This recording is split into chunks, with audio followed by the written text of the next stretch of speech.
Welcome to Cartoonist Kayfabe. My name's Ed Piskor. I'm Jim Rugg. We're going to crack the secrets, man, the code behind Richard Corben's color treatment on these old undergrounds. But first, man, Jimmy and I are comic book makers ourselves, and we have some wares on the streets, man. Here's Jimmy's Street Angel, Deadliest Girl Alive, trade paperback collection, collects all the Image Comics, Street Angel comics that he did for like Mach 2 Street Angel most recently. My best comics probably pound for pound. Yeah, man. Until your next one. That's right. Until your next one. That's how we roll, man. But Jimmy has a Patreon as well where you can keep up with a lot of his behind the scenes work. Lots of PDFs of zines and things that he's published. You can get to those links in his link tree in the description below this video.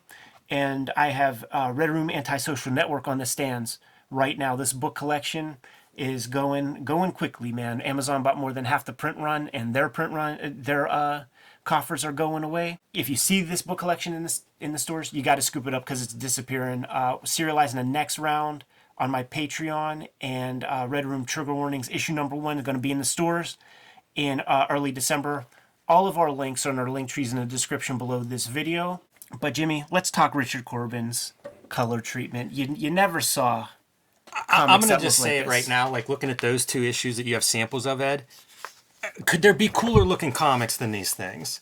You know, like you think of what a comic book is and you hear somebody describe undergrounds and they sound good, but nothing is better looking than these, man. It's like alien art or something. It's just stunning, stunning. And nobody was doing color the way Richard Corben did it. And that's kind of the... You could also say nobody could do color the way Richard Corben did it. Yeah, that's fair enough, man. We all wanted to do color like this. I mean, this stuff like harkens back to like weird sci-fi paperback kind of artwork. You're seeing clear evidence of airbrush back here. But you just never saw anything that looked like this before or since.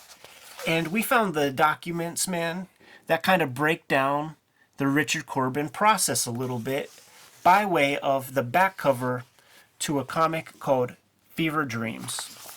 This is the cover right here, drawn by John Adkins Richardson, but colored very apparently by Richard Corben, right? This John Adkins Richardson fellow did a book called The Complete Book of Cartooning.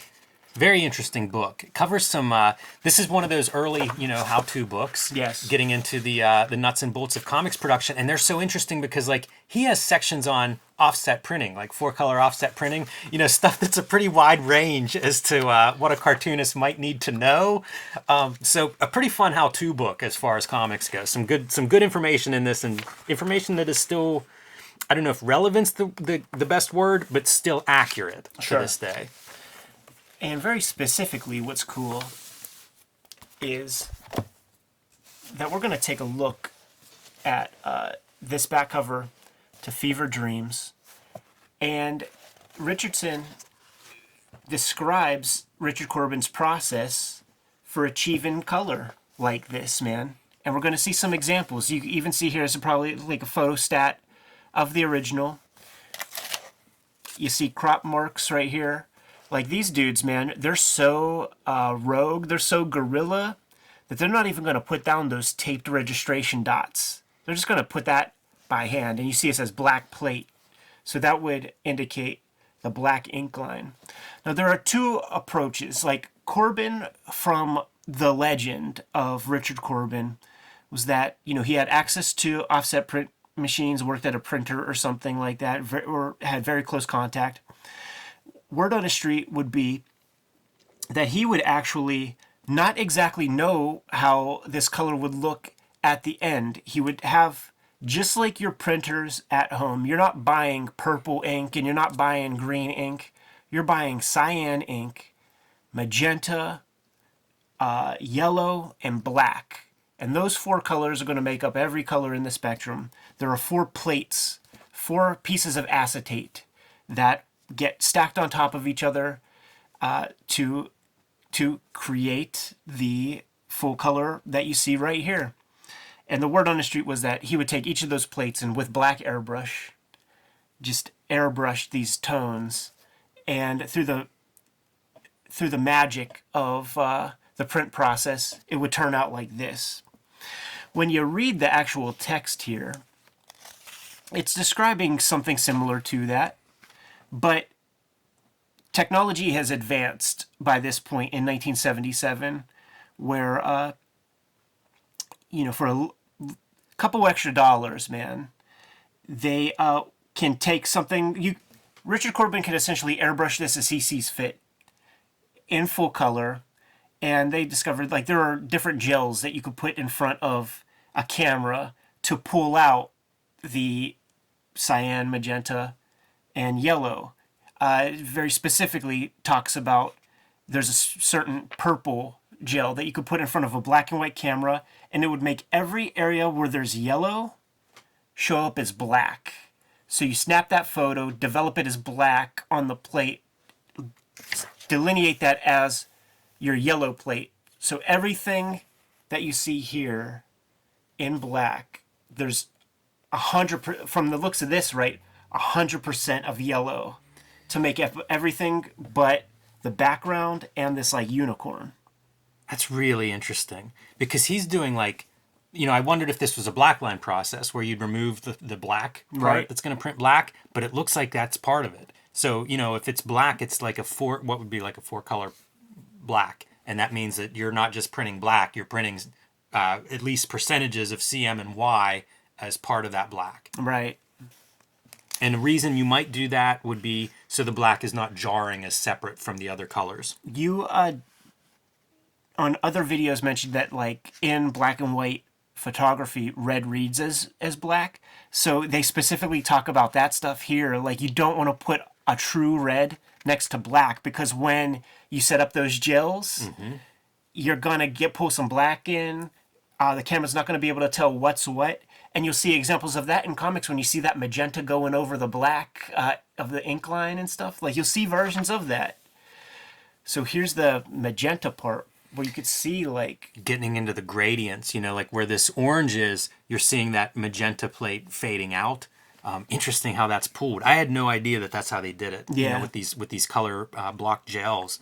Makes sense whenever you say it, but what a strange technique. Like as a person producing the comics, how many of us never think about how this is actually done? Yeah, and it makes a lot of sense when you start to look at those like early, like Winsor McKay watercolored Sunday pages and stuff, and you see brush strokes. So it's clearly not the Connecticut old ladies cutting out ruby lith or something. There's something else happening because what you can do, in fact, to get this image to print in this book, you have that photograph and then you run it through a stat camera to get the black dots so that it can actually be printed. Replace black dots with magenta dots, and on top of 100% yellow with those magenta dots, congratulations, you got orange. Yeah, and that's known as a halftone process. So that's something that I used to see at the print shop I worked at. We would photograph. You would take a photograph and you would shoot it with this halftone camera to get your screen, and you could adjust the size of those dots, with distance and different techniques. As Dan Klaus told us in his Apple commercial, man, there's no blue in in like this in skin tone, and there's no blue and orange either, man. So you see that is completely.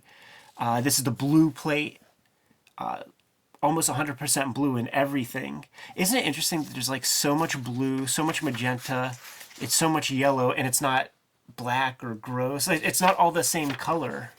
Yeah, it's really interesting. The other thing that I would take away, if you're Richard Corben and you're seeing these color plates, you have to look at this and be like, oh yeah, I could just do that. I could just paint. I could just airbrush. It looks just like it's airbrushed on your blue plate. So like if you saw the plates, then you go back to the lab, to the studio, and you start playing around with making your own color separations or manipulating the color separations to blend these colors that you want. Yeah, I mean, it might be possible to even just get hold of the plates and spruce them up a bit.